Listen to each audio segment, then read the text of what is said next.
बिस्मिल्लाहिर्रहमानिर्रहीम। अच्छा जी स्टूडेंट्स, आप लोगों के CRGR कह रहे हैं कि जी पेपर कल है। ये पता नहीं, मुझे नहीं समझ आ रहा है ये पेपर का क्या आपका इशू बना हुआ है। पहले मंडे को पेपर है। अव्वल तो पेपर मंडे को होना ही नहीं चाहिए था, क्योंकि आपके जितने सब्जेक्ट्स हैं वो लास्ट वीक में पूरे हो जाने चाहिए थे। अब ये टीचर की नेग्लिजेंस है, किसकी इनकम्पिटेंसी है मुझे नहीं पता, लेकिन इस तरह से हम अपना टाइम नहीं वेस्ट कर सकते हैं। आप लोग टीचर से बात करें कि उन्होंने क्यों आपका पेपर गलत डेट पे रखा। और उसके बाद फिर क्योंकि ऑफिशियली क्लासेस हैं, पूरे एनबीएस की क्लासेस चल रही हैं, सिर्फ आपकी क्लास के साथ ये मसला है कि जी हमारा पेपर है। वो मंडे वाला पेपर भी अब ट्यूसडे को चला गया। और ये तो खेल तमाशा है, ये चलता रहेगा, आपकी एंटरटेनमेंट होती रहेगी। लेकिन मैं तो जो है वो अपना लेक्चर सेक्रीफाइस नहीं कर सकता इस बात के ऊपर। हमने दूसरी क्लासेस भी पढ़ानी होती हैं और दूसरे अपने और काम भी करने होते हैं। तो ये विजिटर टीचर्स जो हैं वो ये बस इस तरह की एक्टिविटीज करके जो है ना वो अपना टाइम पास करते हैं। तो बहरहाल जो भी है ना, हमारी तो क्लास आज वाली होगी लास्ट में। और ठीक है, कल की क्लास जो है वो नहीं है, कल आप लोग रिलैक्स होके पेपर दें अपना, कल फ्री हैं। इसके बाद वेडनेसडे वाले दिन क्लास होगी। तो इसी तरह से थोड़ा सा आज पढ़ लेते हैं, उसके बाद फिर मैं आपको फ्री कर दूंगा, इंशाल्लाह जल्दी फ्री कर दूंगा। क्योंकि देखिए ना कि तैयारी तो आपकी थी, आज आप पेपर के लिए फुली प्रिपेयर्ड थे, आपने आज दे देना था। तो आज का दिन अगर मैं आपको रिलैक्स कर भी दूंगा तो आपने क्या करना है? कल की आपने तैयारी तो कंप्लीट की हुई है ना, आज का दिन आपने वेस्ट ही करना था। तो 1 घंटे की बात है, सिर्फ 1 घंटे में हम पढ़ के तो इसको कंप्लीट कर लेते हैं आज के लेक्चर को। थोड़ी सी मैंने बातें भी आपके साथ डिस्कस करनी है। मुझे पता है कि आज पेपर की वजह से पेपर को बहाना बना के कुछ बच्चे क्लास में नहीं आएंगे, तो ठीक है, ना आए, उनका अपना कसूर है। जो चीजें मैंने डिस्कस करनी है वो तो मैं आज करूंगा। चलिए थोड़ा सा पढ़ते हैं, उसके बाद फिर प्रेजेंटेशंस की बात करते हैं। चैप्टर नंबर 8 है एंटरप्राइज बिजनेस सिस्टम। चैप्टर 5 हमने लास्ट टाइम किया था, दरमियान में कुछ चैप्टर्स स्किप किए हैं, बाद में करवा देंगे या शायद प्रेजेंटेशन में वो आ जाएं। चैप्टर 6 और 7 है, एक उसमें से मैं करवा दूंगा, एक प्रेजेंटेशंस के लिए दे दूंगा। चैप्टर 8 की पहले बात कर लेते हैं, एंटरप्राइज बिजनेस सिस्टम। एंटरप्राइज किसे कहते हैं? Organisation wide. ऑर्गेनाइजेशन वाइड जो आपका बिजनेस चल रहा है उसका जो सिस्टम है, यानी उसके अंदर जो आप कह लें कि आपका कनेक्टिविटी है, जो आपकी नेटवर्किंग है, या जो आप कह लें कि एक तरह से आपकी परफॉर्मेंस है, उसकी बात कर रहे हैं कि ऑर्गेनाइजेशन वाइड जो परफॉर्मेंस होती है या जो ऑर्गेनाइजेशन वाइड एक्टिविटीज परफॉर्म की जाती हैं, उसमें आईटी का क्या रोल होता है। एक टर्म जो समझने वाली है वो है कस्टमर रिलेशनशिप मैनेजमेंट। ये आपने पढ़ी हुई है, मैं इसलिए इसको ज्यादा डिटेल में एक्सप्लेन नहीं करूंगा। कस्टमर रिलेशनशिप मैनेजमेंट एक कस्टमर सेंट्रिक फोकस इसका होता है कि कस्टमर का रिलेशनशिप जो है वो एक कंपनी के साथ ज्यादा से ज्यादा आप कह लें कि उसके ऊपर एफर्ट की जाती है, और ज्यादा से ज्यादा उसको इम्पोर्टेंस इसलिए दी जाती है क्योंकि ये मोस्ट वैल्यूड एसेट होता है। यानी सबसे बड़ा अगर कोई एसेट है कंपनी के पास तो वो कस्टमर है। Because customer is not only king, but customer is also a king maker. ये कस्टमर्स ही हैं जो डिसाइड करते हैं कि कौन इलॉन मस्क बनेगा, कौन जेफ बेजोस बनेगा, कौन सदरुद्दीन हाशवानी बनेगा, कौन मियां मंशा बनेगा, कौन मलिक रियाज बनेगा। जिसकी प्रोडक्ट्स और सर्विसेज कस्टमर परचेज करेंगे वो किंग बन जाता है। इसलिए हम कहते हैं कि कस्टमर इज किंग मेकर। और बिजनेस जो है वो टोटली डिपेंड कर रहा होता है, बिजनेस जो है वो टोटली रिलाई कर रहा होता है कस्टमर के ऊपर। जिस बिजनेस को कस्टमर फोकस नहीं करेगा, कस्टमर नहीं देखेगा, तो क्या होगा कि वो बिजनेस भी जो है वो नहीं चलेगा, वो बिजनेस भी रुक जाएगा।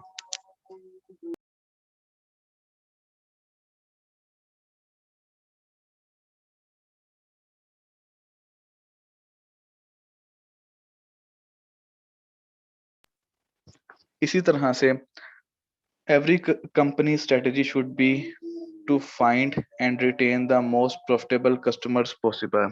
हर कंपनी की स्ट्रेटेजी यही होती है और होनी भी चाहिए कि ऐसे कस्टमर्स को फाइंड करें, यानी सर्च करें, उनको अपने पास रिटेन करें जो कि मोस्ट प्रॉफिटेबल हो। सबसे ज्यादा बेनिफिट जो कस्टमर देगा, कंपनी उसी को ज्यादा फैसिलिटेट करेगी, कंपनी उसी कस्टमर जो है वो उसको रिटेन करने की कोशिश करेगी। वो कस्टमर जो बेनिफिशियल नहीं होता, जिसकी वजह से प्रॉफिट नहीं होता, यानी वो बहुत थोड़ी चीज परचेज करता है या वो इनफ्रीक्वेंटली कोई चीज परचेज करता है, तो उसको कंपनी जो है वो रिटेन करने के लिए कोई बहुत ज्यादा एफर्ट्स पुट नहीं करती।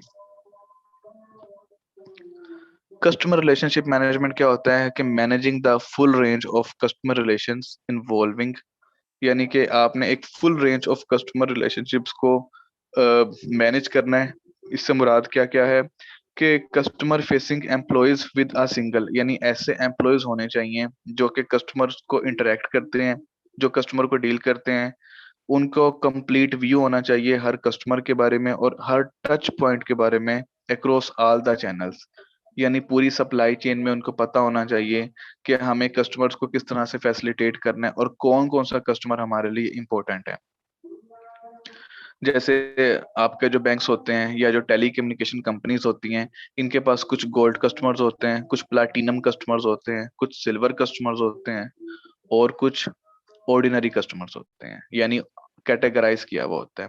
जिस पर्सन ने बैंक के अंदर 1 अरब रुपए जमा करवाया हुआ है, उसका कंपैरिजन नहीं हो सकता उस पर्सन से जिसने बैंक में 10 लाख रुपए जमा करवाया होगा। There is a huge difference between both the customers. क्यों बोथ कस्टमर्स में डिफरेंस है? क्योंकि आपकी इन्वेस्टमेंट जो है वो अलग है। 1 अरब रुपए वाला कस्टमर जो है उसकी कॉल को एंटरटेन स्पेशल एम्प्लॉय करेगा, उसको जो है वो वीकेंड पे भी कॉल करेगा तो उसको रिस्पॉन्ड किया जाएगा। वो कोई बात करेगा तो उसे कहेंगे आप फोन पे ऑर्डर दे दें, हम आपको यहीं पे ऑर्डर कंप्लीट कर देते हैं, आपको बैंक विजिट करने की जरूरत नहीं है। जबकि मेरे जैसा कस्टमर जिसके अकाउंट में 50-60 हजार रुपए हो, तो क्या होता है, उसको बैंक फिर जो है वो फोन भी नहीं उसका उठाता। रिप्रेजेंटेटिव्स भी जो है वो उसको झिड़क के फोन बंद कर देते हैं कि नहीं जी नहीं, आप गलत बात कर रहे हैं, ऐसे नहीं हो सकता, ऐसे नहीं हो सकता, ऐसे वैसे। जैसे मैं अपने आपको एग्जांपल दूं, और मेरा एडवांस जो है वो इनकम टैक्स, नहीं सॉरी, विद होल्डिंग टैक्स मेरा कट गया था। और ट्रांजेक्शन होते हैं ना 50,000 से ज्यादा की आप करें तो 0.6% आपका वो विद होल्डिंग टैक्स कट जाता है। तो मैंने बैंक में फोन करके कहा कि जी मैं तो फाइलर हूँ, मेरा टैक्स क्यों काटा है आपने? उन्होंने कहा जी आप बैंक आ जाए तो फिर बात होगी, फोन पे कोई बात नहीं होगी, ना हमें समझ आ रही है ना आप हमें समझा पा रहे हैं। तो ये मेरे जैसे आम कस्टमर को वो इस तरह से एंटरटेन करते हैं। जबकि वो कस्टमर जिसके बैंक में करोड़ों रुपए हों, अरबों रुपए हों, उसको फिर वो ऐसे एंटरटेन नहीं करते। उसको वो कहते हैं कि जी ठीक है, कोई मसला नहीं है, आप हमें बताएं, हम आपके सारे प्रॉब्लम्स घर बैठे सॉल्व कर देंगे। तो लिहाजा हर एम्प्लॉय को ये पता होना चाहिए कि किस कस्टमर को कैसे ट्रीट करना है, कौन सा कस्टमर किस कैटेगरी में फॉल करता है।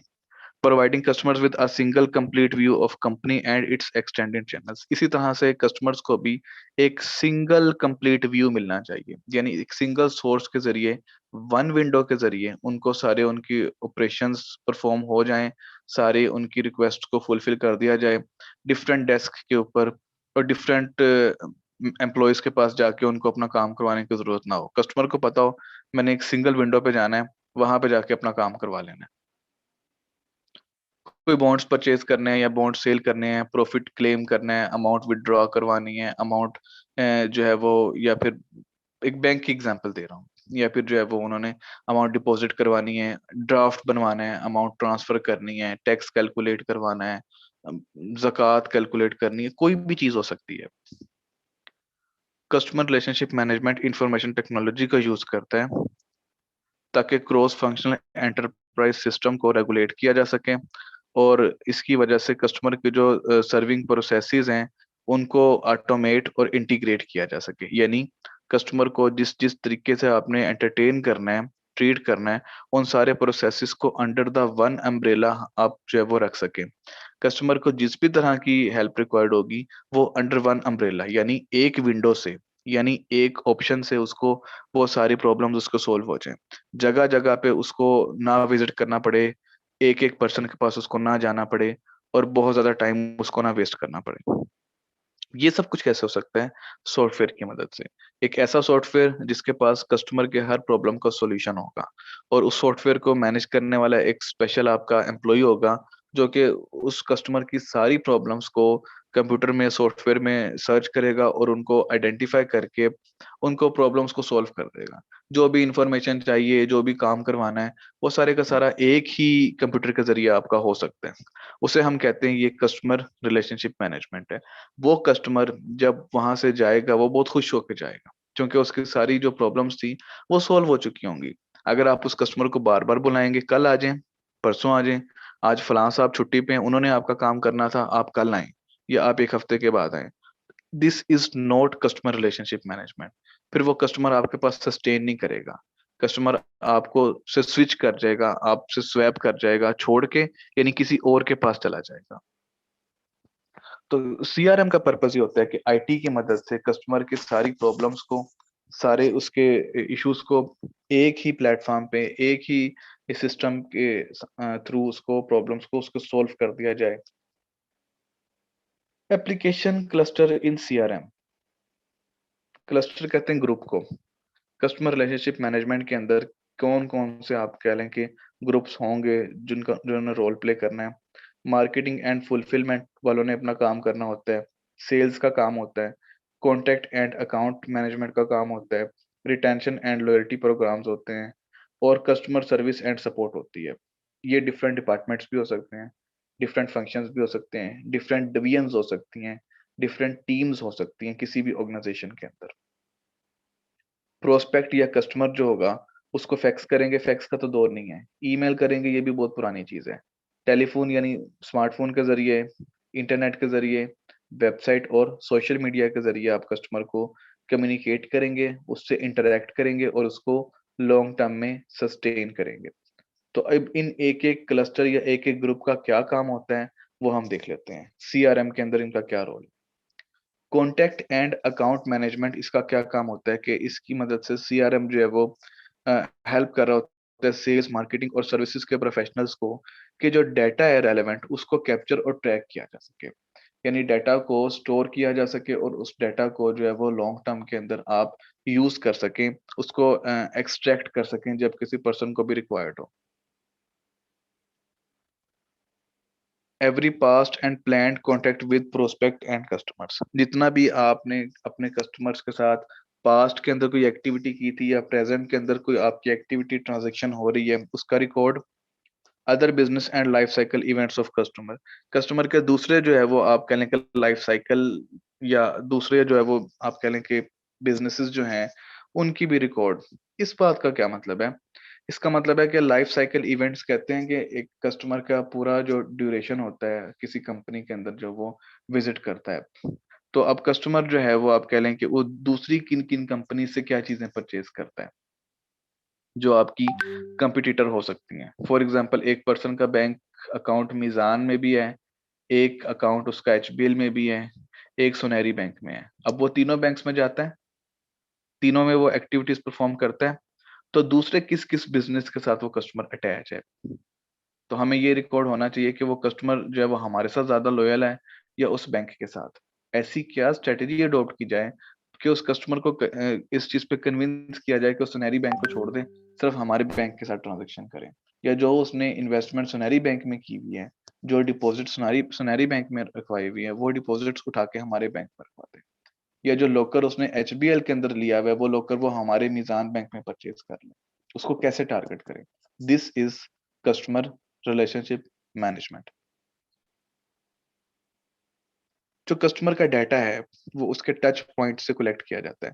टच पॉइंट किसे कहते हैं? जहां जहां कस्टमर का इंटरेक्शन होता है, जहां जहां कस्टमर जो है वो उसके साथ आप कह लें कि मीटिंग होती है, या उसका उसको जो है वो आप कह लें कि जहाँ पे वो इंटरेक्ट कर रहा होता है, मतलब किसी से बात कर रहा है, कहीं पे डॉक्यूमेंट्स जमा करवा रहा है, कहीं पे ऑनलाइन एक्सेस कर रहा है हमारी एप्लीकेशन को। इन सब जगहों पे कस्टमर कुछ ना कुछ डाटा देगा, कहीं अपना नेम दे रहा है, कहीं एड्रेस दे रहा है, कहीं अपनी रिक्वायरमेंट दे रहा है, कहीं फोन नंबर दे रहा है, कहीं पे कस्टमर अपनी डिमांड बता रहा है, कहीं सजेशन दे रहा है, कहीं फीडबैक दे रहा है, कहीं पे कस्टमर कंप्लेंट कर रहा है, कहीं हमारे टोल फ्री नंबर पे कॉल कर रहा है, कोई ऑर्डर प्लेस कर रहा है। कॉल के जरिए SMS, fax, email, website, retail store, kiosk में भी आपको बताता हूँ, पर्सनल कॉन्टैक्ट, सोशल मीडिया और आर्टिफिशियल इंटेलिजेंस। ये वो सारे सोर्सेज हैं जिसके जरिए आप कस्टमर की डाटा को कलेक्ट कर रहे होते हैं। कॉन्टैक्ट और अकाउंट मैनेजमेंट डिपार्टमेंट का काम क्या होता है कि कस्टमर की ट्रांजेक्शन्स को और उसके डाटे को स्टोर करना है और उस डाटे को एक्सेसिबल बनाना है, रिट्रीवेबल बनाना है और उसको इस तरह से प्रिजर्व करना है कि जब किसी रेलेवेंट फोकल पर्सन को वो डाटा रिक्वायर्ड हो तो वो उसे एक्सेस कर सके। कयोस क्या होते हैं? KIOSKS। कयोस की होते हैं कि आपने एक छोटा सा बेंच रख के जब कुछ लोग बैठे होते हैं या एक बूथ बनाया हुआ होता है, एक बूथ टाइप, जैसे आप कभी देखें पुराने जमाने में जब PCO होते थे उनमें बूथ होता था, इसी तरह से आजकल लोगों ने क्या किया होता है, एक छोटा सा टेबल या एक बूथ अपने सामने रख के ऊपर छतरी लगाई हुई है, छोटी सी अम्ब्रेला, और एक पर्सन या दो पर्सन खड़े हुए हैं इंफॉर्मेशन के लिए सिर्फ, जिसे आप हेल्प डेस्क भी कह सकते हैं, जिसे आप जो है वो आप कह लें कि कोई भी इस तरह से बूथ भी कह सकते हैं। इसी तरह से कुछ लोग आप लोगों ने देखा होगा स्टेशंस के ऊपर, बस स्टेशंस, रेलवे स्टेशंस पे सिम बेच रहे होते हैं, वो उन्होंने एक छोटा सा टेबल अपने आगे रखा होता है, यूफोन की सिम बेच रहे हैं, टेलीनॉर की बेच रहे हैं, जोंग की सिम बेच रहे हैं, वो उन्होंने उसे कहते हैं कायोस्क। आप इंफॉर्मेशन भी लेना चाहें तो वहां से ले लें, ऑर्डर प्लेस करना चाहें कोई चीज तो करते हैं। इसी तरह से बैंक के अंदर बाजू का या बैंक के बाहर भी एक बूथ बना हुआ होता है जिसको हम कयोस्क कहते हैं। कयोस्क के अंदर जो है वो आप कह लें कि उस पे कुछ लोग होते हैं, एक या दो लोग होंगे मैक्सिमम, और उनका काम सिर्फ यही होता है कि आपको फैसिलिटेट करना, हर तरह की इंफॉर्मेशन प्रोवाइड करना। जब आपकी यूनिवर्सिटी के अंदर एक फर्स्ट इंटरनेशनल रिसर्च कॉन्फ्रेंस हुई थी लास्ट ईयर, मेरे ख्याल 2019 के एंड में, तो उसमें भी हमने जो है वो एक क्या किया था, एक बूथ बनाया था, एक हेल्प डेस्क बनाया था कि जिस पार्टिसिपेंट को या जिस प्रेजेंटर को, जिस भी गेस्ट को इंफॉर्मेशन चाहिए, डेस्क के ऊपर आए, सारी इंफॉर्मेशन कलेक्ट कर लें, उसे कायोस कहेंगे हम। बेटे मेरी बात समझ आ रही है आप लोगों को? Yes sir. Yes sir. Yes sir. इन सारे एरिया से कस्टमर का डाटा कलेक्ट हो रहा होता है। ये देखें जी, ये तो बड़ी ब्लर सी पिक्चर है, सिर्फ ओवरव्यू आप लोगों को देना है कि ये हमारे पास जो है वो आप कह लें पीच ट्री सॉफ्टवेयर है, अकाउंटिंग के लिए सॉफ्टवेयर इस्तेमाल होता है। अब ये चूंकि इतना क्लियर नहीं है, तो इसमें क्या होगा कि आपने कस्टमर्स के साथ जो उनकी डिटेल है, वेंडर्स को कौन से पैसे पे करने हैं, आपके अकाउंट बैलेंस, आपके कस्टमर्स को जो आपके जिन्होंने लोन लिया हुआ है या लोन पे कोई चीज परचेज की हुई है, इंस्टॉलमेंट पे कोई चीज परचेज की हुई है, तो ये सारी जो एक स्क्रीन जो होती है वो इस तरह से हो सकती है पीच ट्री सॉफ्टवेयर की। तो आमतौर पे पीच ट्री सॉफ्टवेयर अकाउंटिंग की ट्रांजेक्शन्स के लिए इस्तेमाल हो रहा होता है। इसी तरह से ये एक क्विक बुक्स है। क्विक बुक्स का जो सॉफ्टवेयर है वो भी अकाउंटिंग के लिए और अकाउंट मैनेजमेंट के लिए, डाटे के लिए इस्तेमाल हो रहा होता है। क्विक बुक्स के अंदर भी इसी तरह से डिटेल्स होती है, invoices, expenses, profit and loss, bank accounts, ये सारी अकाउंटिंग वाली चीजें हैं। दूसरा जो डिपार्टमेंट या डिवीजन होती है वो सेल्स की होती है। Customer relationship management system provides sales representatives with the tools and data resources they need to. CRM का जो सिस्टम होता है वो सेल्स के नुमाइंदगान को कुछ टूल्स या डाटा रिसोर्सेज प्रोवाइड करता है ताकि वो क्या कर सकें, सपोर्ट और मैनेज कर सकें सेल्स की एक्टिविटीज को। यानी सेल्स वाले पर्सन का काम यही होता है कि कस्टमर को विजिट करना है और उसको कन्विंस करना है कि जी हमारी ये प्रोडक्ट परचेज कर लें। इसके अलावा ऑप्टिमाइज करना है यानी इंक्रीज करना है क्रॉस और अपसेलिंग को। क्रॉस सेलिंग कहते हैं कि एक प्रोडक्ट परचेज कर रहे हैं तो दूसरी भी परचेज कर लें। बैंक ही की एग्जांपल ले लेते हैं, हम वो आ गई है तो एक अगर कस्टमर ने लॉकर खुलवाया हुआ है तो उसे कहें कि सर लॉकर तो आपने रखा हुआ है अपने पास, आप ऐसे करें एक सेफ अकाउंट भी हमारे पास खुलवा लें। अब ये है क्रॉस सेलिंग, एक प्रोडक्ट है दूसरी भी परचेज कर लें लेकिन उससे मिलती जुलती। एक कस्टमर जो है वो आप कह लें कि फॉर एग्जांपल उसने शोरूम से जाके वो जो है वो हर 6 महीने साल के बाद जो है वो टोयोटा का गाड़ी का एक न्यू मॉडल लेके आता है। तो टोयोटा गाड़ी वाला कहता है कि जी पहले आप XLI लेते रहे हैं, इस दफा ऐसे करें कि GLI भी परचेज कर लें। गैराज तो आपका बड़ा है, दोनों गाड़ियां रखें, इस दफा ट्राई करके देखें, कंपैरिजन करें आपको इन दोनों में से कौन सी अच्छी लगती है, फिर बाद में सेल कर दीजिएगा 6 महीने बाद। अब ये बात तो हमें पता है कि 6 महीने के बाद गाड़ी की कीमत क्या से क्या रह जाती है, तो लिहाजा क्रॉस सेलिंग इसे कहते हैं। जब आप खुद कस्टमर को ऑफर कर रहे होते हैं कि ये वाली चीज भी परचेज करके देखें, इसे भी ट्राई करें, ये भी आपको पसंद आएगी। और अप सेलिंग किसे कहते हैं? जब कोई छोटी चीज परचेज कर रहा है, थोड़ी चीज परचेज कर रहा है, उसकी क्वांटिटी बढ़ा दें। यानी आप जाके कहते हैं कि टूथपेस्ट दे दें मीडियम साइज वाली, वो कहेगा मीडियम तो नहीं, बड़ी लार्ज है, ये ले जाएं, ये भी आपको फायदा होगा, कम कीमत में आपको ज्यादा क्वांटिटी मिल रही है, कहेंगे चलें ठीक है, इसे हम अप सेलिंग कहेंगे। तो पहले हम मीडियम चीज परचेज करते थे, मीडियम टूथपेस्ट, अब वो शॉपकीपर ने हमें लार्ज टूथपेस्ट जो है वो दे दी है, इसे अप सेलिंग कहते हैं। यानी सेल्स के वॉल्यूम को, उसकी क्वांटिटी को बढ़ाएं।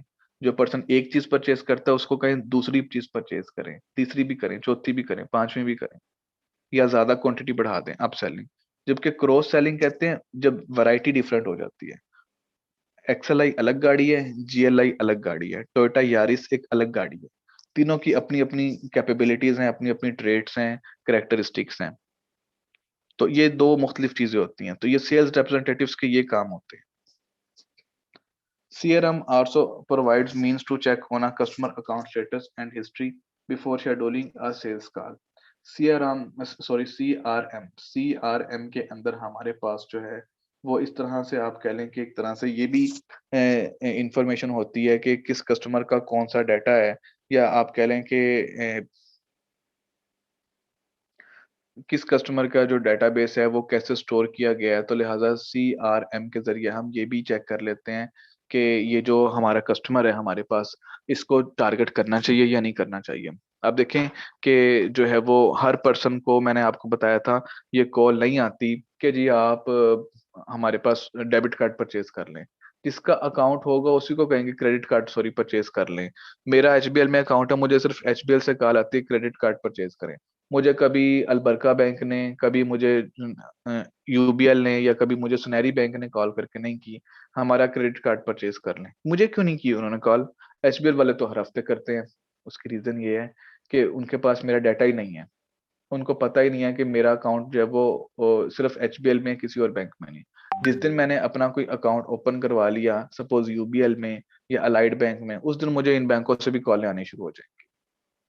इसका मतलब ये हुआ कि आपका जब कस्टमर का डाटा किसी जगह पे स्टोर होता है, तो फिर आप डिसाइड करते हैं कि इस कस्टमर को टारगेट करना है और इसको टारगेट नहीं करना। तो सेल्स रिप्रेजेंटेटिव्स की चूंकि कॉस्ट बहुत ज्यादा होती है, उनकी मेंटेनेंस की कॉस्ट है, उनकी ट्रांसपोर्टेशन की कॉस्ट है, उनकी इंश्योरेंस की कॉस्ट है, उनके डेली के अलाउंसेस हैं, TADA होते हैं, और बहुत सारी चीजें होती हैं। तो लिहाजा जो है वो आप कह लें कि एक तरह से जो हमारे पास सेल्स के रिप्रेजेंटेटिव्स होते हैं, उनको पूरा डाटा प्रोवाइड किया जाता है before scheduling a sales call. कि किसी पर्सन से मिलने जा रहे हैं तो उनको पता होना चाहिए कि इस पर्सन की क्या कैपेबिलिटी है, क्या इसकी कैपेसिटी है, ये परचेज करेगा भी हमारी प्रोडक्ट को या नहीं, हमारी ऑफर को एक्सेप्ट भी करेगा या नहीं। सेल्स के लिए जो सॉफ्टवेयर इस्तेमाल होता है उसको सेल्स फोर्स का नाम दिया जाता है। बहुत सारे सॉफ्टवेयर इस्तेमाल हो सकते हैं, यहाँ पे जो सॉफ्टवेयर है वो सेल्स फोर्स है। और ये सारे वो हैं जो कि आप कह लें कि एंटरप्राइज रिसोर्स प्लानिंग के लिहाज से हम बात कर रहे हैं। यानी ऑर्गेनाइजेशन के अंदर जो आपने सॉफ्टवेयर इंस्टॉल किया हुआ होता है किसी एक डिपार्टमेंट को रन करने के लिए, उसे हम कहते हैं कि ये उसका जो है वो इंफॉर्मेशन सिस्टम है। यानी एक डिपार्टमेंट का, जैसे sales information system, marketing information system, HR information system. तो इंफॉर्मेशन सिस्टम से मुराद ये है कि इंफॉर्मेशन और सिस्टम को मेंटेन करने के लिए आपने जो सॉफ्टवेयर यूटिलाइज किया हुआ है वो उसका इंफॉर्मेशन सिस्टम होता है। अब यहाँ पे मैंने सिर्फ जो पिक्चर लगाई हुई है वो सेल्स फोर्स उसकी है, आपके लिए सॉफ्टवेयर की। कोई भी और सॉफ्टवेयर हो सकता है, मल्टीपल सॉफ्टवेयर है मार्केट के अंदर। इसमें टॉप डिटेल्स दी हुई हैं, सेल्स की कॉल किस पर्सन को की थी, कब की थी, सेल्स की जो है वो ज्यादा रेशो किस एरिया के अंदर आ रही है, किस अमाउंट क्लोज्ड बाय रिप्रेजेंटेटिव, किस रिप्रेजेंटेटिव ने, सेल्स के नुमाइंदे ने कितनी सेल्स की है, कितने कस्टमर्स को कॉल की है। कॉल करने से मुराद ये होता है कि जाके मिलना और उसको कन्विंस करना कि हमारी प्रोडक्ट परचेज करें। टोटल कितनी अमाउंट आपकी हुई है, टोटल एक्सपेंडिचर कितना आया है, पाइपलाइन के अंदर आपके कितने आप कह लें कि प्रोजेक्ट्स हैं जिसके जरिए आपने अपने रिप्रेजेंटेटिव्स को ड्यूटीज दी हुई है कि आपने फलां फलां पर्सन को जाके मिलना है। होता है ना, वो मेडिकल रैप वाले डॉक्टर्स के पास जा रहे होते हैं, जी ये दवाइयां खरीद लें, ये दवाइयां रिकमेंड करें कस्टमर्स को। इंश्योरेंस वाले लोग आ रहे होते हैं, ये इंश्योरेंस परचेज कर लें, उसे कहते हैं कॉल करना, यानी कस्टमर को मिलना जाके। उसको कन्विंस करना कि हमारी प्रोडक्ट परचेज करें, हमारे बैंक में अकाउंट खुलवाएं, हमारी इंश्योरेंस पॉलिसी परचेज करें, या फिर हमारी मेडिसिन रिकमेंड कर दें अपने पेशेंट्स को। क्लोजिंग कहते हैं उस सेल्स को, डील को फाइनल हो जाना। तो सेल्स की डील डन हो जाती है, फाइनल हो जाती है, कस्टमर कन्विंस हो जाता है कि हाँ जी मैं आपकी इंश्योरेंस पॉलिसी परचेज कर लूंगा। फॉर एग्जांपल EFU है या जूबली है, स्टेट लाइफ है, कोई भी इंश्योरेंस कंपनी है। तो क्लोजिंग हो, तो इस वीक में कितनी क्लोजिंग्स हुई हैं वो डिटेल सारी दी हुई है। तो ये एक डेमो है, सिर्फ ये एक टेम्पलेट है, एक मॉडल है जो मैं आपको दिखा रहा हूँ, एक सैंपल है। तो इसी तरह से हर कंपनी अपने अपने सॉफ्टवेयर, जो बड़ी कंपनीज है स्पेशली मल्टीनेशनल कंपनीज इस्तेमाल कर रही होती हैं हर डिपार्टमेंट का सॉफ्टवेयर। मार्केटिंग एंड फुलफिलमेंट का क्या काम होता है CRM के अंदर? CRM systems help the direct marketing campaigns by automatic such tasks as direct marketing कहते हैं कस्टमर को डायरेक्टली कांटेक्ट करना, कस्टमर को डायरेक्टली इंटरेक्ट करना, ईमेल कर दी, सोशल मीडिया के जरिए कांटेक्ट कर दिया। जो सोशल मीडिया पे एड्स आपको नजर आती हैं वो मुझे नजर नहीं आती हैं, जो मेरे पास आती हैं वो आपके पास नहीं आती हैं। आर्टिफिशियल इंटेलिजेंस की मदद से वो चेक कर रहे होते हैं ये कस्टमर क्या चीज ज्यादा ऑर्डर करता है, ये कस्टमर क्या चीज पसंद करता है, ये कस्टमर क्या चीज सर्च ज्यादा करता है। अक्सर हम बैठे हो गपशप कर रहे होते हैं, मेरे कलीग ने कहा यार मैंने एक नया लैपटॉप परचेज करना, और ये लिटरली सही बात है, ये एग्जाम्पल नहीं है, ये मैं आपको प्रैक्टिकल बात बता रहा हूँ, ये आज से तकरीबन 1 महीने पहले की बात है। शाहिद रशीद साहब हैं, हमारे दोस्त हैं, उन्होंने कहा कि मैंने लैपटॉप परचेज करना है। तो मैंने उनको रिकमेंड किया आप फलां कंपनी का लैपटॉप ले लें, फलां का ले लें। कुछ देर के बाद उन्होंने मुझे दिखाया, कहते ये देखें, फेसबुक पे उनको लैपटॉप की एड्स शो हो रही थी अली बाबा की, ये HP का लैपटॉप, ये डेल का लैपटॉप, ये लेनोवो का लैपटॉप, ये ले लें, उसकी स्पेसिफिकेशन सारी दी हुई थी। मुझे उस पूरे दिन में ना उससे एक हफ्ता पहले ना उससे एक हफ्ता बाद कोई लैपटॉप की एडवर्टीजमेंट नजर आई। क्यों? ये आर्टिफिशियल इंटेलिजेंस है। यानी जो चीज हम नेट पे डिस्कस करते हैं, सॉरी नेट पे सर्च करते हैं, आपस में डिस्कस करते हैं, ये जो हमारे स्मार्टफोन के अंदर माइक लगा होता है या जो स्पीकर लगा होता है ना, ये सारी बातें रिकॉर्ड कर रहा होता है। इसमें मतलब एक तरह से आप माने या ना माने, लेकिन किस ना किस तरीके से इनको स्मार्टफोन्स में इतनी इंटेलिजेंस है आर्टिफिशियल, कि ये कैप्चर कर लेते हैं कि कस्टमर इस वक्त क्या चीज परचेज करना चाहता है, उसकी डिमांड क्या है। तो वो अंदाजा होता है, कभी ठीक हो जाता है, कभी गलत हो जाता है। अपनी बात शाहिद साहब कर रहे थे, एक दो उन्होंने बकेट परचेज करनी थी, बाल्टी खरीदनी थी, तो वो दराज की बाल्टियां उनके सामने आ गई। भाई बाल्टी की भी कभी एडवर्टीजमेंट होती है, लेकिन उनके सामने आ गई। गूगल उन्होंने कोई वेबसाइट ओपन की तो वो दराज की एडवर्टीजमेंट आई हुई थी कि ये वाली ये बाल्टी है, इसकी ये कीमत है, इस बकेट की ये कीमत है, इस कलर में अवेलेबल है। तो आप लोग खुद इसे एक्सपीरियंस करेंगे, आप लोग देखते होंगे, मेरे साथ भी ये बहुत हुआ ज्यादा था होता है। सर, मेरे साथ भी हुआ था। जी बिल्कुल। इसी तरह से आप लोग शर्ट्स की बात करें तो ईलो की एडवर्टीजमेंट आनी शुरू हो जाती है। एक्सपोर्ट लेफ्ट ओवर कंपनी है, वो कभी यूट्यूब पे उसकी एडवर्टीजमेंट्स आ रही हैं, कभी फेसबुक पे आ रही हैं, कभी दूसरे प्लेटफॉर्म्स के ऊपर आ रही हैं, इंस्टाग्राम ट्विटर पे तो मुझे इतना नहीं पता, या इसी तरह से जो सोशल मीडिया की दूसरी वेबसाइट्स हैं। तो लिहाजा जो है वो क्या होता है कि कस्टमर को आप टारगेट कर रहे होते हैं उसकी इंडिविजुअल नीड्स के मुताबिक, और इंडिविजुअल कस्टमर को, तो इसे कहते हैं डायरेक्ट मार्केटिंग। हर कस्टमर को उसकी नीड के मुताबिक टारगेट करना। मुझे अगर वो सपोज बेड शीट्स की एडवर्टीजमेंट दिखाएंगे, मुझे मोबाइल फोन्स की दिखाएंगे, मेरे तो काम की नहीं है। ना मैंने कोई बेड शीट्स परचेज करनी है, ना मैंने स्मार्टफोन परचेज करने हैं, ना मैंने फॉर एग्जांपल जो है वो कोई गाड़ी परचेज करनी है, मैंने सपोज कोई पैंट शर्ट परचेज करनी है, तो लिहाजा वो उसी तरह की एडवर्टीजमेंट्स मुझे दिखाएंगे। कस्टमर को फोन कॉल करना, SMS करना, व्हाट्सएप करना, उसको आप कह लें कि 1 to 1 उससे मीटिंग करना, सोशल मीडिया पे उसको इंटरेक्ट करना, ये सारी डायरेक्ट मार्केटिंग कहलाती है। Qualifying leads for targeted marketing, यानी आप टारगेटेड मार्केटिंग जो है वो कर रहे होते हैं। लीड्स का मतलब ये है कि इसको कस्टमर को इंटरेक्ट कर रहे होते हैं। और जो है वो टारगेट मार्केटिंग, एक टारगेट को उसकी रिक्वायरमेंट्स के मुताबिक आपके लिए कॉन्टेक्ट करते हैं जो कि उसकी नीड्स होती हैं। शेड्यूलिंग एंड ट्रैकिंग मेलिंग्स, यानी आपकी जो मेलिंग से मुराद है ईमेल की यहाँ पे बात हो रही है।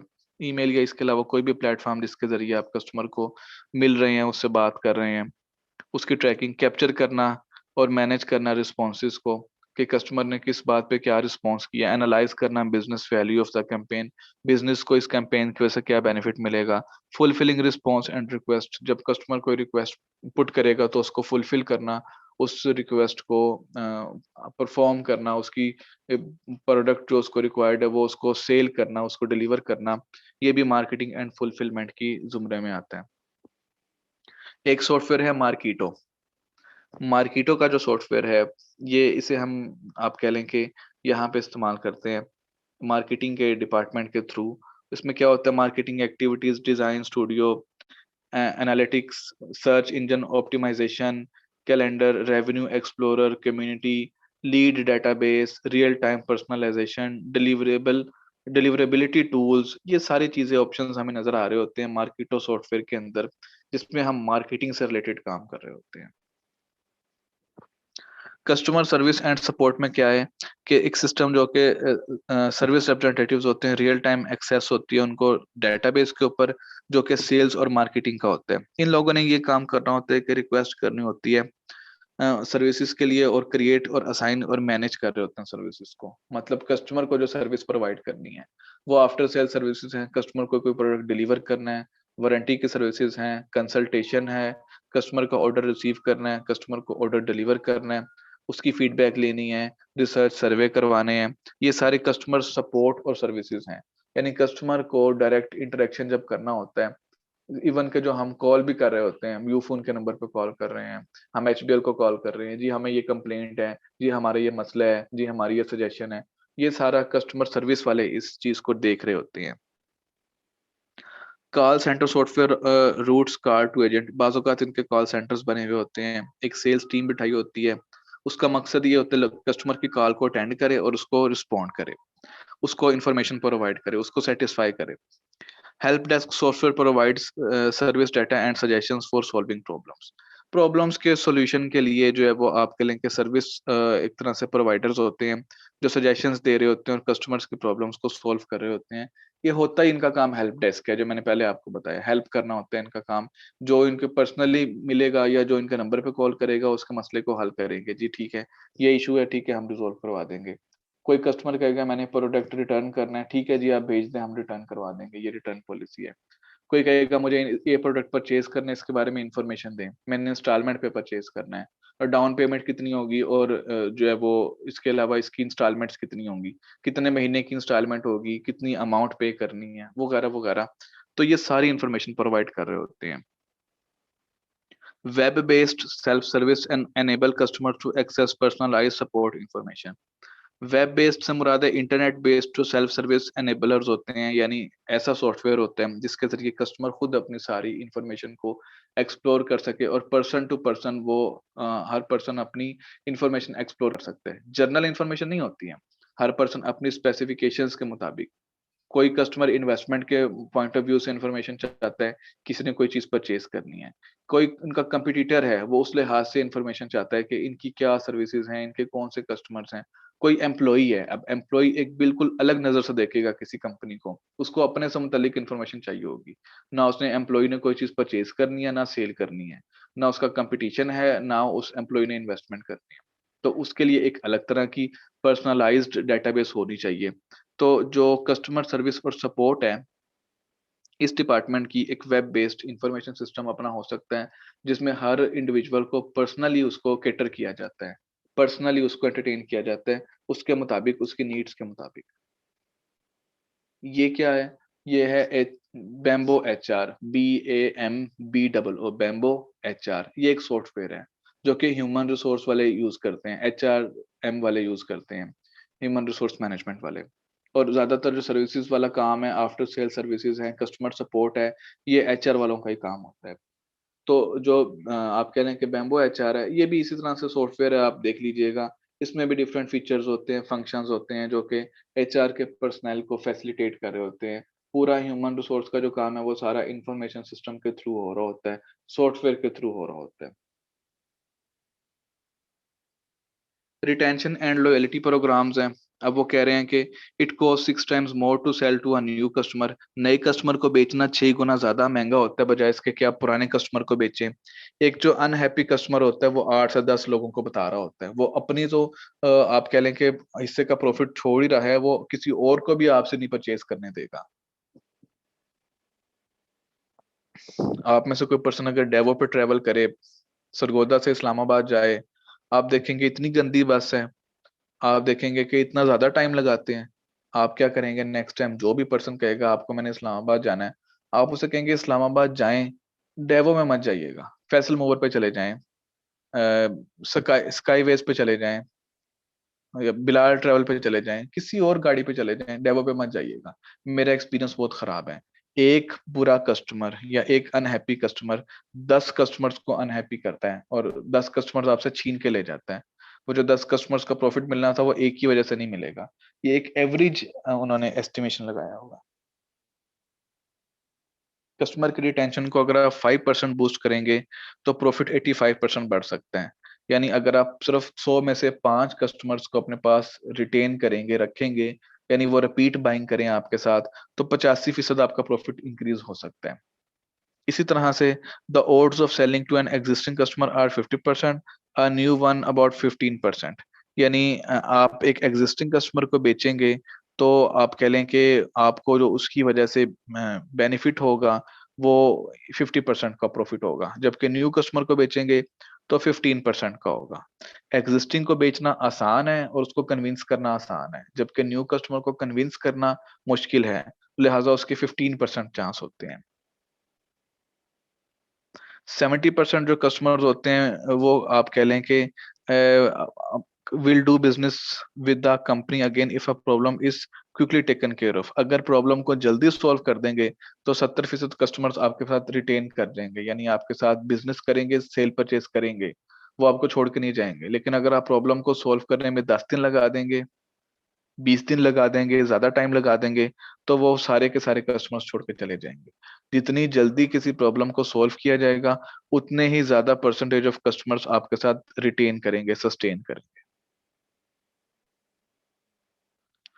Enhancing and optimising customer retention and loyalty is a primary objective. CRM का एक जो बुनियादी मकसद है वो ये होता है कि कस्टमर्स के रिटेंशन और लॉयल्टी को, रिटेंशन कहते हैं उनको रखना अपने पास, उनको उनसे रिपीट बाइंग करवाना और उनको लॉयल बनाना, वफादार बनाना। ये सबसे बड़ा काम होता है सीआरएम का। उसने आइडेंटिफाई करना और रिवार्ड करना होता है और market the most loyal profitable customer. जितने ज्यादा कस्टमर्स आपके प्रॉफिटेबल हो सकते हैं उनको आइडेंटिफाई करें, उनको रिवार्ड करें, उनको प्रमोशंस दें, उनको ऑफर्स दें, उनको लॉयल्टी प्रोग्राम्स दें, उनको कूपन्स दें, उनको वाउचर्स दें, उनको सेल की डील्स दें, by one get one free, 50% of, या फिर डिलीवरी फ्री, इस तरह की चीजें उनको दें ताकि वो ज्यादा लॉयल हो सकें और प्रॉफिटेबल हो सकें। उन्हीं की वजह से आपने सारा प्रॉफिट कमाना होता है। ये है सीआरएम का काम। और क्या करना होता है सीआरएम ने? इवेल्युएट करना होता है targeted marketing and relationship programmes. Targeting marketing यानी टारगेटेड मार्केटिंग से मुराद ये है कि हर किसी के लिए प्रमोशनल कैंपेन नहीं है, हर किसी कस्टमर को कॉल नहीं करना, हर कस्टमर के ऊपर का डाटा नहीं सेव करना, हर कस्टमर के ऊपर इक्वली एफर्ट नहीं पुट करनी।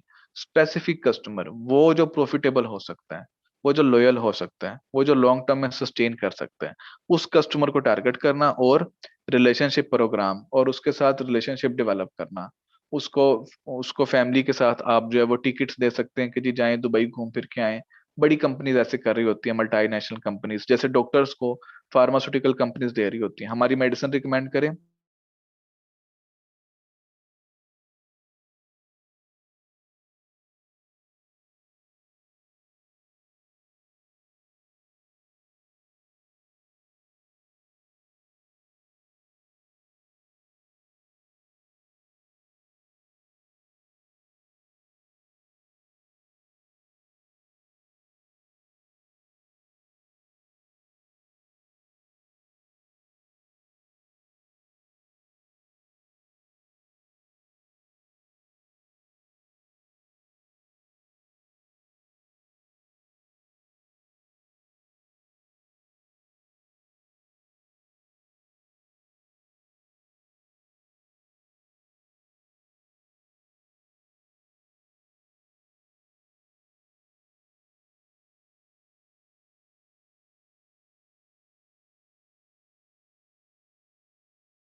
मैक्सिमम लोग एक ग्रुप में 4 हो सकते हैं, एक पर्सन भी हो सकता है, 2 भी हो सकते हैं, 3 भी हो सकते हैं, किसी ग्रुप में 4 हो सकते हैं, इससे ज्यादा नहीं हो सकते।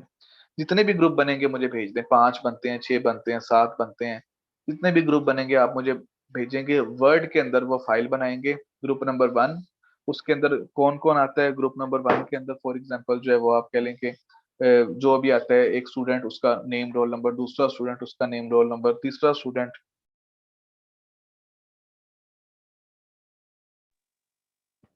स्टूडेंट उसका नेम रोल नंबर। तो इस तरह से आपने क्या करना है कि नेम्स और रोल नंबर्स जो है वो हर स्टूडेंट के ग्रुप वाइज बना के, तो जितने भी ग्रुप बनते हैं वर्ड की फाइल बना के मुझे आपने आज शाम तक सेंड करने हैं, रात तक। तो अगर तो आप लोग खुद ग्रुप बना के मुझे सेंड कर देंगे तो बहुत अच्छी बात है। अगर आप लोग खुद नहीं करेंगे तो मैं फिर आपके ग्रुप खुद ही बना दूंगा। फिर ये हम ना कहिएगा जी मेरा फलां दोस्त था, मैंने फलां के साथ ग्रुप बनाना था, वो फिर आप खुद सोच लें। जो बच्चे रह जाएंगे फिर वो रह जाएंगे। And 15 marks of your sessional are comprised for of this presentation, यानी 15 नंबरों पर मुश्तमिल है ये प्रेजेंटेशन आपके सेशनल में से। तो जरा सोच समझ के इसको ग्रुप भी बनाइएगा और इसको जो है वो सीरियस भी लें। 5 मार्क्स मैंने आपको बताया था क्लास पार्टिसिपेशन के हैं हर स्टूडेंट के, 15 मार्क्स प्रेजेंटेशन के हैं। प्रेजेंटेशन स्टार्ट कब से होंगी? प्रेजेंटेशन स्टार्ट होंगी नेक्स्ट मंडे से, जो इवनिंग की क्लास है, और ट्यूसडे से जो कि मॉर्निंग की क्लास है। ये चैप्टर मैं आपको पढ़ा रहा हूँ, एक जो लेक्चर आपका लूंगा वेडनेसडे को, उसमें ये चैप्टर इंशाल्लाह कंप्लीट हो जाएगा। उसके बाद एक चैप्टर और करवाना है, वो दरमियान में मैं आपको किसी टाइम पे भी करवा दूंगा। लेकिन प्रेजेंटेशंस हमारी स्टार्ट हो जाएंगी। किस ग्रुप की प्रेजेंटेशन होगी कोई पता नहीं, वो मैं आपको खुद भी बता दूंगा बाद में। ग्रुप नंबर 1 है, ग्रुप नंबर 2 है, 3 है, 4 है। कोई ये नहीं कह सकता कि मेरा ग्रुप 1 है तो मेरी सबसे पहले प्रेजेंटेशन होगी, नहीं।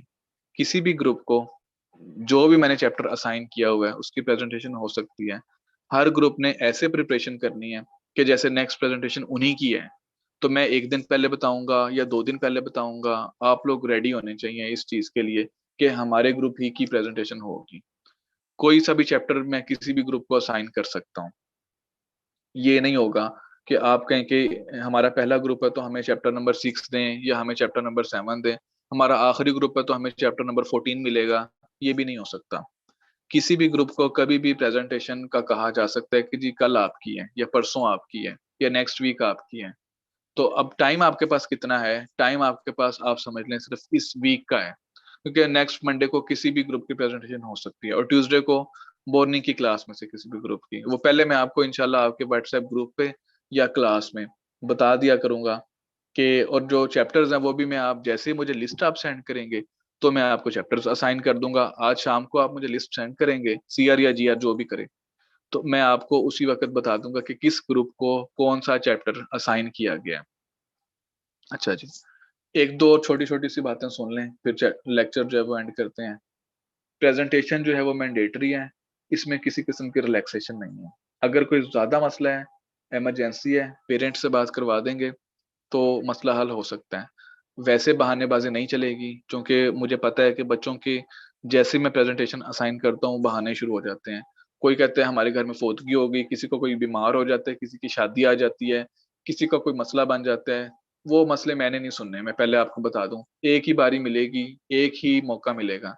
प्रेजेंटेशन देनी है तो दें, नहीं देंगे तो फाइनल रिजल्ट में पता चल जाएगा आपको कि आपने क्या किया है, आपके करतूत आपके सामने आ जाएंगे। तो मैंने बिल्कुल भी हाथ हल्का नहीं रखना कि मैं चलें किसने प्रेजेंटेशन नहीं दी तो उसको भी सेशनल नंबर दे दूं। पेपर मैंने आसान बनाया था, फाइनल का पेपर भी आसान ही होगा, वो मुश्किल नहीं होगा, लेकिन प्रेजेंटेशन पे कॉम्प्रोमाइज मैं नहीं करूंगा। ये देख लें, आप खुद देखें पढ़ाता मैं किस तरह से हूँ और पेपर मेरा कैसा आया था। पेपर बच्चों वाला था और पढ़ाता मैं डिटेल में हूँ हर चीज, लेकिन इसलिए ताकि बच्चे, मेरी भी कोशिश होती है कि ज्यादा से ज्यादा बच्चे इस सब्जेक्ट को पास कर लें, उनको रिपीट ना लगे। लेकिन अगर आप खुद नहीं सीरियस होंगे तो फिर मैं भी सीरियस नहीं होऊंगा आपके साथ, एक चीज। और दूसरी चीज ये कि जो मेल स्टूडेंट्स हैं या जो बॉयज हैं जितने भी हैं, वो अपनी वीडियोस ऑन रखेंगे प्रेजेंटेशन में। उसकी रीजन ये है कि ये होता है कि बाद स्टूडेंट्स दूसरों की जगह पे प्रेजेंटेशन दे देते होते हैं, तो मुझे तो आपके नामों का ही नहीं पता, शक्लें क्या आपकी पता होनी, तो लिहाजा क्या होता है कि आइडेंटिफिकेशन हो जाती है इस तरह से जब स्टूडेंट्स अपनी वीडियो ऑन रखते हैं। तो एक स्टूडेंट दूसरे की जगह पे प्रेजेंटेशन उसकी आईडी से नहीं दे सकता। तो और वैसे भी this is a policy statement provided by the higher authorities of the university. तो इंशाल्लाह हम कोशिश करेंगे कि इस पॉलिसी के ऊपर ट्रू लेटर और स्पिरिट के अंदर अमल करें। तो ये चीज याद रखिएगा कि बॉयज अपनी वीडियोस ऑन रखेंगे, प्रेजेंटेशन जिसकी है सिर्फ उसी की बात कर रहा हूँ, बाकियों के लिए मसला नहीं है। हाँ, गर्ल्स के लिए कोई इशू नहीं है, वो अपनी वीडियो ऑफ ही रखें तो अच्छी बात है। तो इसके अलावा ये है कि प्रेजेंटेशन जो है वो आप लोग की स्टार्ट हो रही है मंडे से। दरमियान में कभी मैं लेक्चर ले लिया करूंगा, कभी प्रेजेंटेशन हो जाया करेगी, तो बता मैं दिया करूंगा। रेडी आपने रहना है, ये नहीं कहना कि हमारी तो बारी नहीं आई, हमारा चैप्टर ही बड़ा लेट है, सर आज हमारे छोड़ दें, हम कल दे देंगे प्रेजेंटेशन, सर हम परसों दे देंगे। ये मैंने नहीं आपकी बात मानी।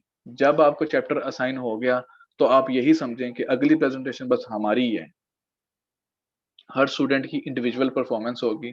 कोई ये नहीं कहेगा कि जी हमारे ग्रुप की बड़ी अच्छी प्रेजेंटेशन थी तो मेरे नंबर लगा दे, नहीं। ग्रुप इसमें कोई नहीं है, ग्रुप वैसे बना हुआ है, लेकिन ये कि हर स्टूडेंट को उसकी परफॉर्मेंस के नंबर मिलेंगे। जैसी वो प्रेजेंटेशन देगा वैसे उसको नंबर मिलेंगे। स्लाइड्स आपकी मर्जी है, अपनी स्लाइड्स खुद बनाएं, इंटरनेट से डाउनलोड करें, किसी से बनवा लें, कोई मसला नहीं है। बस आपके जो टॉपिक्स हैं बुक के अंदर, जो चैप्टर मैं आपको असाइन करूंगा, वो टॉपिक सारे कवर होने चाहिए। ये ना हो कि प्रेजेंटेशन जो आपने नेट से डाउनलोड किया है उसमें टॉपिक्स थोड़े हैं और चैप्टर में ज्यादा दिए हुए हैं, फिर उस चीज के नंबर कट जाएंगे। तो मैच कर लीजिएगा कि चैप्टर के अंदर क्या हेडिंग्स हैं, क्या टॉपिक्स हैं, और जो आपने पीपीटी स्लाइड्स डाउनलोड की हैं कहीं से, उसमें क्या हेडिंग्स हैं। खुद स्लाइड्स बनाएंगे तो बहुत अच्छी बात है, इससे तो अच्छी कोई बात नहीं हो सकती है, लेकिन एफर्ट ज्यादा लगेगी, टाइम ज्यादा लगेगा। और अपनी स्लाइड्स के लिए हर स्टूडेंट खुद रिस्पॉन्सिबल है। ये नहीं कहना मेरी स्लाइड्स तो सीआर के पास हैं, मेरी स्लाइड्स तो ग्रुप के मेंबर के पास है, हेड के पास हैं, मेरे लैपटॉप में स्लाइड्स ओपन नहीं होती। अपनी स्लाइड्स हर स्टूडेंट के पास होनी चाहिए, बाकी किसी की हो या ना हो वो आपका मसला है। हाँ, एक बंदा रख ले सबकी स्लाइड्स पूरे ग्रुप में, कोई मसला नहीं है।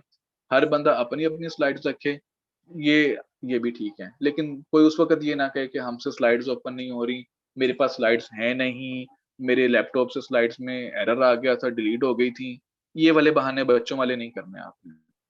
जिसकी प्रेजेंटेशन है उसको पता है उसकी स्लाइड्स रेडी हैं, वो अपने लैपटॉप में या अपने मोबाइल में जिससे भी आप क्लास लेते हैं सेव होनी चाहिए, ताकि जब आपकी बारी आए तो आप अपनी प्रेजेंटेशन दे सकें अपने स्लाइड्स ओपन करके। आप किसी पे डिपेंडेंट ना हो कि फलां बंदा मेरी स्लाइड्स चलाएगा तो फिर मैं प्रेजेंटेशन दूंगा। मेरी बात समझ आ रही है ना आप लोगों को? जी सर। Yes sir. जी, तो ज्यादा घबराने की जरूरत नहीं है। आप लोग टेंशन ना लीजिएगा कि सर ने तो बहुत जो है वो इतनी सारी बातें कर दी हैं। ये सारी बातें जो है वो आपके बेनिफिट के लिए ही हैं, लेकिन सिर्फ चंद एक बच्चे ऐसी एक्टिविटीज करते हैं, इनकी वजह से पूरी क्लास को ये बातें सुननी पड़ती हैं। तो मैं उम्मीद करता हूँ कि वो चंद एक बच्चे जिन्होंने ये फ्यूचर में एक्टिविटीज करनी थी वो भी अब नहीं करेंगे। बाकी मुझे पता है कि इस क्लास के अंदर बीबीएस 6 मॉर्निंग इवनिंग दोनों में बहुत अच्छे अच्छे बच्चे भी हैं। 30-30 नंबर भी हैं ऐसे बच्चों के जो मिड में 28 हैं, किसी के 25 हैं, तो अच्छी बात है, मुझे बहुत खुशी है। लेकिन सिर्फ 5 to 10% स्टूडेंट्स की वजह से बाकी लोगों को भी ये बातें सुननी पड़ रही। तो बहरहाल ये है, इंस्ट्रक्शंस मैंने आपको दे दी हैं, डिटेल में मैंने जो समझा सकता था, जो पॉइंट्स मेरे माइंड में थे, मैंने आपको बता दिए। अब अगर किसी के माइंड में कोई क्वेश्चन है तो पूछें जी, वेलकम।